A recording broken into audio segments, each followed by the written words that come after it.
प्यारे बच्चों, 2 गज दूरी मास्क है ज़रूरी। इस बात को ध्यान में रखते हुए अपने आप को घरों में सुरक्षित रखें और अपनी पढ़ाई को भी जारी रखें। तो आज के दिन हम लोग जीव जगत तथा सजीव के लक्षण और सजीव तथा निर्जीव में अंतर के बारे में पढ़ेंगे। अब घर ही हमारा बन जाएगा विद्यालय। हम चलाएंगे ई पाठशाला, जिसके अंतर्गत हम लोग आज पढ़ेंगे जीव जगत, सजीवों के लक्षण, सजीव और निर्जीव में अंतर। तो जीव जगत क्या होता है? जीव जगत यानी जीवों का संसार। अब इस पूरे जीव जगत में हमारे आसपास इन्वायरमेंट में हमारे पास सजीव और निर्जीव सभी तरह की वस्तुएं उपलब्ध होती हैं। तो सजीव यानी जिनमें जीवन होता है और निर्जीव जिसमें जीवन नहीं होता है। तो ये हमारा जीव जगत सजीव और निर्जीव चीज़ों से मिलकर बना होता है। सजीव चीज़ों में या सजीव में यानी जिसमें जीवन होता है, जो जीवित होते हैं, उनमें हम लोग किसकी स्टडी करते हैं? पेड़ पौधे के बारे में, यानी प्लांट किंगडम। प्लांट किंगडम, पादप जगत, पेड़ पौधों के बारे में जानकारी हासिल करते हैं। तथा दूसरा जीव जंतु यानी जीव जगत, एनिमल किंगडम के बारे में जानकारी हासिल करते हैं। यानी पेड़ पौधे और जीव जंतु ये हमारे वातावरण में सजीव चीज़ें होती हैं। अब कैसे हम पहचानेंगे कि ये सजीव है और ये निर्जीव है? तो उसमें कुछ न कुछ ऐसे विशेष गुण होने चाहिए जिसके द्वारा हम किसी भी चीज़ को पहचानते हैं कि ये सजीव है या वो निर्जीव है। मतलब सजीवों में कुछ न कुछ ऐसे लक्षण होते हैं जिससे उनकी पहचान की जाती है। तो सजीवों के वो लक्षण कौन कौन से होते हैं? देखिए, सजीव के लक्षण, कैरेक्टरिस्टिक्स ऑफ लिविंग बीइंग्स। सजीवों के कौन कौन से लक्षण होते हैं जिससे हम उनको आसानी से पहचान लेते हैं। तो नंबर 1 देखिए, पोषण। सबसे पहला गुण है पोषण। सजीवों में पोषण का गुण पाया जाता है, यानी सजीवों में पोषण की आवश्यकता होती है। नंबर 2 है श्वसन। सजीव श्वसन क्रिया करते हैं, यानी ऑक्सीजन को लेते हैं और कार्बन डाइऑक्साइड को बाहर निकालते हैं, और ये क्रिया निरंतर चलती रहती है। तीसरा गुण क्या है? उत्सर्जन। उत्सर्जन क्या होता है? हमारे शरीर में विभिन्न प्रकार की बायोकेमिकल रिएक्शंस या मेटाबॉलिक रिएक्शंस दिन रात होती रहती हैं, जिसके कारण हमारे शरीर में अनेक हानिकारक पदार्थ बनते हैं और इन हानिकारक पदार्थों को शरीर से बाहर निकालना आवश्यक होता है। इसी क्रिया को हम उत्सर्जन कहते हैं। तो देखिए, पोषण, श्वसन, उत्सर्जन। ठीक है। चौथा पॉइंट देखिए, संवेदनशीलता। संवेदनशीलता का मतलब क्या होता है? जो सजीव होते हैं उनके अंदर संवेदनशीलता होती है। दुख, सुख, क्रोध और वातावरण के प्रति या वातावरण में होने वाले परिवर्तनों के प्रति उनका व्यवहार, ये सब हमारा संवेदनशीलता में आता है। ये सजीवों के अंदर ही पाया जाता है। और अगला लक्षण क्या है? वृद्धि। सजीवों में वृद्धि होती है। एक निश्चित समय तक सजीव बढ़ते हैं। तो पेड़ पौधों में तो आजीवन वृद्धि होती है, लेकिन जानवरों में, मनुष्यों में निश्चित समय तक वृद्धि होती है। प्रजनन। प्रजनन ये भी एक महत्वपूर्ण लक्षण है सजीवों का। प्रजनन क्या होता है? जो सजीव होते हैं वो अपनी जैसी संतान उत्पन्न करने की क्षमता रखते हैं। अब इन गुणों को हम लोग एक एक करके डिटेल में पढ़ते हैं। देखिए, पहला पोषण। पोषण क्या होता है? तो आसान तरीके से समझिए, पोषण का मतलब क्या है? हमें बढ़ने के लिए, हमारे विकास के लिए हमें भोजन की ज़रूरत होती है, क्योंकि भोजन से हमको ऊर्जा मिलती है। तो शरीर की वृद्धि तथा समुचित विकास के लिए भोजन की आवश्यकता ही पोषण है। शरीर की वृद्धि तथा समुचित विकास के लिए भोजन की आवश्यकता ही पोषण है। और इस भोजन से हमको क्या मिलती है? ऊर्जा। और इस ऊर्जा के द्वारा हम विभिन्न प्रकार के कार्यों को संपादित करते हैं। तो पोषण में देखिए, पौधों में पोषण कैसा होता है? तो जितने भी पौधे होते हैं वो सब के सब स्वपोषी होते हैं। स्व माने खुद, पोषी माने पोषण करने वाले, जो अपना पोषण खुद करते हैं, यानी जो अपना भोजन खुद बनाते हैं। तो सारे पेड़ पौधे, इनमें प्रकाश संश्लेषण की क्रिया होती है, और इस प्रकाश संश्लेषण की क्रिया में पौधों के हरे भाग, जिसमें क्लोरोफिल नामक वर्णक पाया जाता है, जल तथा सूर्य के प्रकाश की उपस्थिति में, जल तथा सूर्य के प्रकाश की उपस्थिति में भोजन का निर्माण करते हैं। और ये भोजन पत्तियों में, फलों में, सब में जाके एकत्रित होता है, इकट्ठा होता है। अर्थात पेड़ पौधे ही ऐसे सजीव होते हैं जो अपना भोजन स्वयं बनाते हैं, इसलिए इनको स्वपोषी कहा जाता है। दूसरा टाइप के सजीव कौन होते हैं? परपोषी।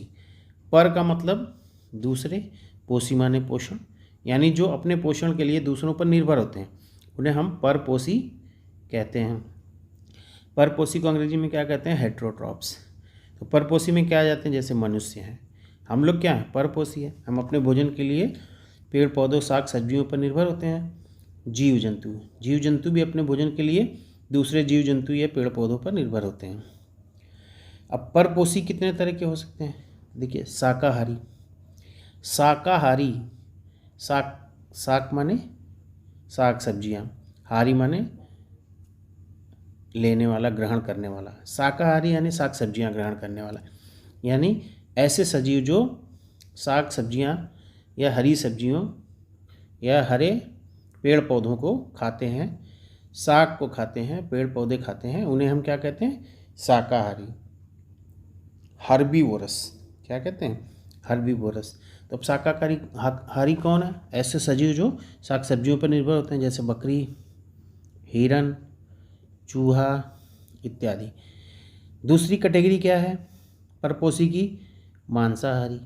तो मांसा यानी मांस, हारी माने हरण करने वाले, भोजन करने वाले, ग्रहण करने वाले, मांस ग्रहण करने वाले, यानी जो सजीव मांस खाते हैं उनको हम क्या कहते हैं? कार्निवोरस, मांसाहारी। अब ये मांसाहारी कौन कौन से हैं? तो आपको पता ही है कि जो मांस खाते हैं, जैसे शेर, चीता, बड़े बड़े जानवर सब खाते हैं। शेर, चीता, बिल्ली, कुत्ता, ये सब क्या हैं? ये सब मांसाहारी सजीव हैं।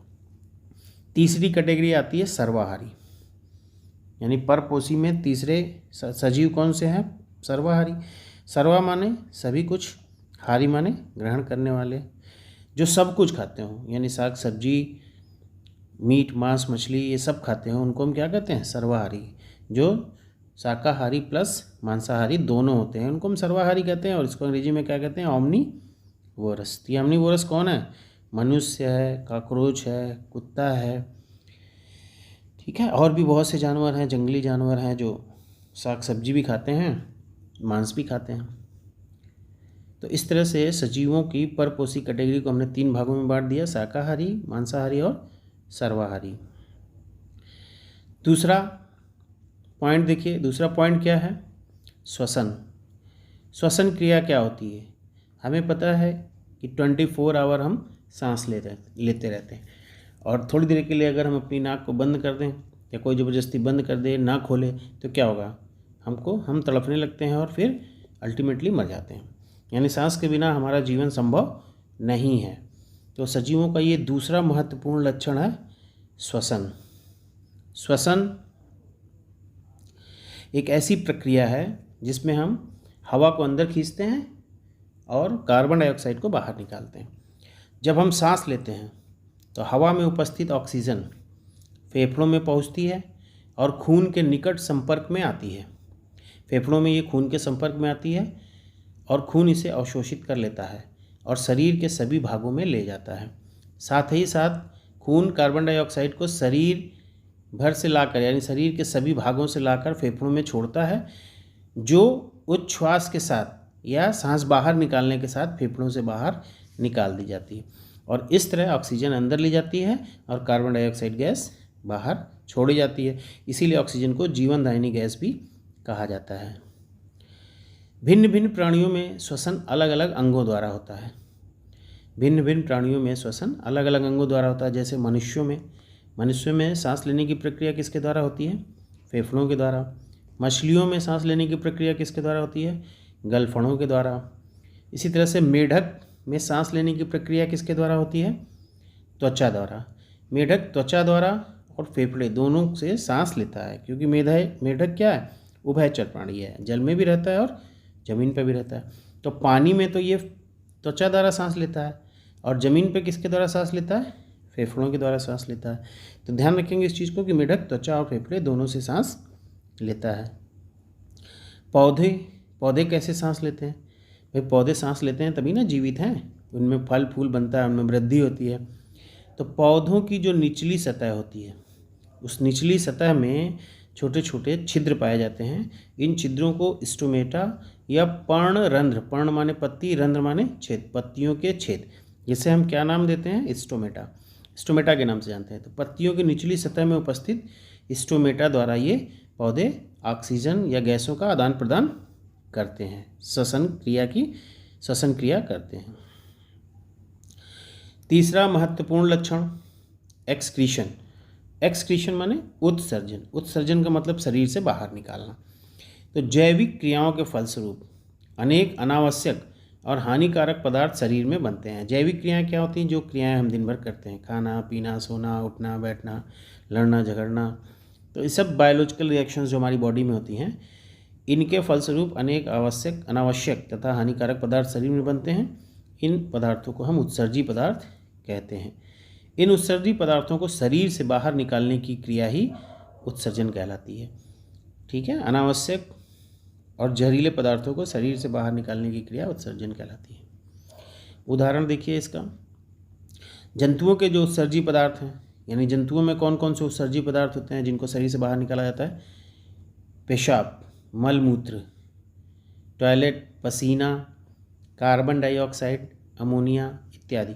ये सब ऐसे पदार्थ हैं जिनको शरीर से निकालना जरूरी होता है, अन्यथा ये शरीर में जहर बना लेते हैं।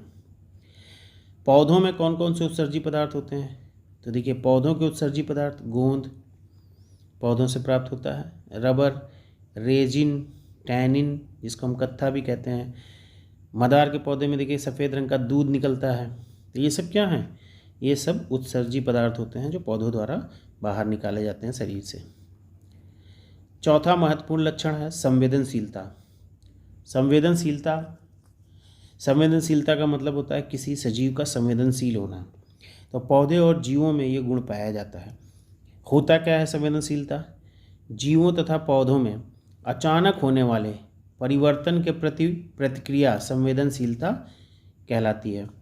जीवों तथा पौधों में अचानक होने वाले जो परिवर्तन होते हैं उसे हम क्या कहते हैं? संवेदनशीलता कहते हैं। जैसे मान लीजिए आप बैठे हैं, अचानक आपका हाथ किसी गर्म चीज़ पर पड़ जाए तो क्या होता है? आप तुरंत हाथ को हटा लेते हैं, आप उसके प्रति संवेदनशील होते हैं। अचानक आपके सामने कोई कीड़ा आ जाता है, आंखें बंद हो जाती हैं। तो पौधों और जीवों दोनों में संवेदनशीलता पाई जाती है, और इसके लिए सजीवों में संवेदी अंग पाए जाते हैं, जीवों में संवेदी अंग पाए जाते हैं। और ये संवेदी अंग कौन कौन से होते हैं? नाक, ये सभी आपने पढ़े हुए हैं। नाक से हम कौन सी संवेदना ग्रहण करते हैं? सूंघने की। सूंघ कर बता देते हैं कि कौन सी चीज़ अच्छी महकती है और कौन सी चीज़ बदबूदार है। इसी तरह से दूसरा संवेदी अंग है कान। कान का काम क्या होता है? सुनना। तो सुनते हैं हम वही चीज़ें जो हमें अच्छी लगती है। अगर कोई चीज़ अच्छी लग रही तो हम उन्हें सुनते हैं, नहीं अच्छी लगती है तो नहीं सुनते हैं, और सुनकर उसका रिएक्शन भी देते हैं। अगर कोई भावनात्मक चीज़ हम सुन रहे हैं तो हमारी आंखों में आंसू भी आ जाते हैं। कोई क्रोध वाली चीज़ सुन रहे हैं तो गुस्सा भी आ जाता है। तो यही सब चीज़ें संवेदनाएं कहलाती हैं। आँख हमारा तीसरा संवेदी अंग है जो देखने का काम करता है। हम अपनी आँखों से अच्छा भी देखते हैं और बुरा भी देखते हैं, और उसी के प्रति हम रिएक्ट भी करते हैं। इसी तरह से जीभ है, तो जीभ स्वाद का काम करती है। जीभ से हम स्वाद भी लेते हैं, खट्टा है, मीठा है, तीखा है, और जीभ से बोलने का काम भी करते हैं। तो अगर हम अच्छा बोलेंगे तो अच्छा पाएंगे, खराब बोलेंगे तो खराब पाएंगे। त्वचा से स्पर्श का काम करते हैं, यानी ठंडा गर्म कोई भी चीज़ की संवेदना जो है हमको त्वचा से प्राप्त होती है स्पर्श के माध्यम से। ठीक है। अच्छा, देखिए जंतुओं में ताप, ठंडा गरम, तेज आवाज़, मुंह में पानी, आंखों में आंसू, ये सब क्या है? संवेदनाओं के उदाहरण, संवेदनशीलता के उदाहरण। कोई चीज़ गर्म होगी तो इमीडिएट हमारा हाथ जल जाएगा, आंखों से आंसू भी आ सकते हैं। तेज़ आवाज़ सुन के हम कानों को बंद कर लेते हैं या वहाँ से हट जाते हैं। कोई मीठी चीज़ देखते हैं, मिठाई देखते हैं तो मुंह में पानी आने लगता है, और कोई दुख भरी बात सुनते हैं या देखते हैं तो आंखों में आंसू भी आने लगते हैं। तो ये सब क्या है? ये सब संवेदनाएं होती हैं जो हमारे मन हृदय से जुड़ी हुई होती हैं, और उसी के अनुसार हमारा शरीर भी प्रतिक्रिया देता है। पौधों में, तो देखिए पौधों में संवेदनशीलता का बहुत ही बेहतरीन एग्जाम्पल है छुई मुई का पौधा।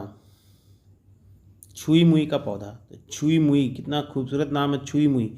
छुई मुई जिसको हम लाजवंती भी कहते हैं, ये छुई मुई का पौधा हमारे घरों में देखने को मिल जाता है। इस छुई मुई के पौधे की खासियत क्या होती है, इसकी पत्तियाँ जब खिली हुई होती हैं, अचानक हम इसको जब छू देते हैं तो ये पत्तियाँ देखिए पहले ये खिली हुई हैं और जब इसको हम छू देते हैं तो ये क्या होती हैं, सिकुड़ जाती हैं, और जैसे ही हम स्पर्श अपना हटाते हैं तो थोड़ी देर बाद ये फिर से खिल जाती हैं। यानी पत्तियों में स्पर्श के प्रति संवेदना होती है और ये स्पर्श के प्रति खिलती और सिकुड़ती रहती हैं।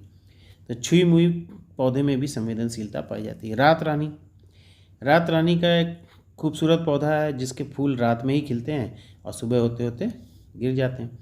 सूरजमुखी, जैसा इसका नाम है, सूरज की ओर मुख करके रहने वाला पौधा, यानी इसके फूल जैसे ही सूरज निकलता है, इस फूल के सभी फूलों का जो डायरेक्शन है, दिशा है, वो सूरज की तरफ होती रहती है। सूरज के हिसाब से इसकी दिशा बदलती रहती है, इसलिए इस पौधे को सूरजमुखी कहा जाता है। तो ये सभी पौधे भी संवेदनशील होते हैं। जैसे छुई मुई है, स्पर्श के प्रति संवेदनशील है।